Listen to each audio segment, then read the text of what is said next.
Bonjour. Derrière moi, vous avez un port de pêche et pourtant je suis au Havre et cette ville est plutôt connue pour être le second port marchand de France derrière Marseille plutôt que d'abriter un port de pêche et pourtant vous avez des chalutiers derrière moi. Alors le Havre n'est peut-être pas une destination de rêve au niveau touristique et pourtant elle mérite le déplacement. On peut d'abord visiter le centre-ville du Havre qui a été totalement dévasté durant la Seconde Guerre mondiale et reconstruit donc sous la direction de l'architecte Auguste Perret. Ce qui fait que ce centre-ville est plutôt réussi et a été classé au patrimoine mondial de l'humanité. On peut même visiter un appartement témoin de cette construction réalisée par Perret. Puis surtout, le principal monument le plus beau à voir, c'est l'église Saint-Joseph.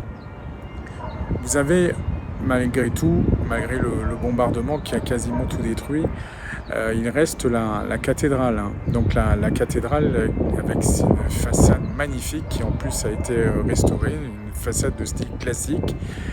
Vous avez aussi, il reste encore quelques vieilles maisons, dont la maison de l'armateur qui est justement proche du port de pêche. Vous avez le musée de l'histoire, vous avez le musée d'histoire naturelle aussi qu'on peut visiter et puis se balader jusqu'au Cap Sainte-Adresse ou au jardin suspendu qui se trouve à l'intérieur d'un fort sur les hauteurs parce que Le Havre est une ville qui est à la fois proche de la mer puisqu'il y a une plage de Calais certes mais il y a une plage où on peut s'y baigner mais aussi une ville sur les reliefs donc la partie basse et la partie haute sont reliées par plus de 80 escaliers dont le plus célèbre, enfin le plus connu disons, est celui de Montmorency avec 286 marches.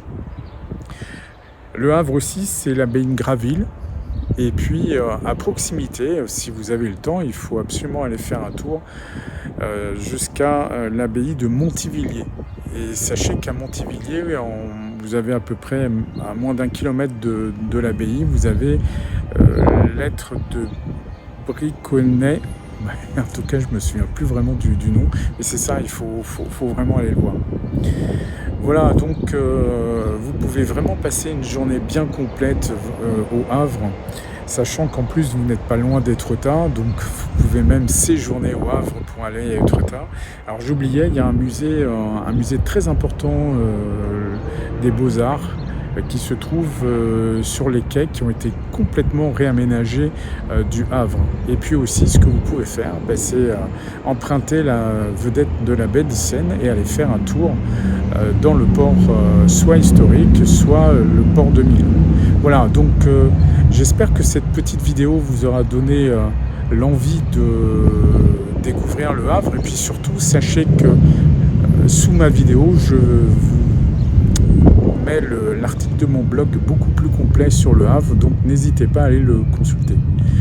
Voilà, ma vidéo est terminée, j'espère qu'elle vous a plu et puis dites-moi si vous avez finalement opté pour la destination du Havre, ce que vous en avez pensé. Voilà, à une prochaine vidéo. Au revoir.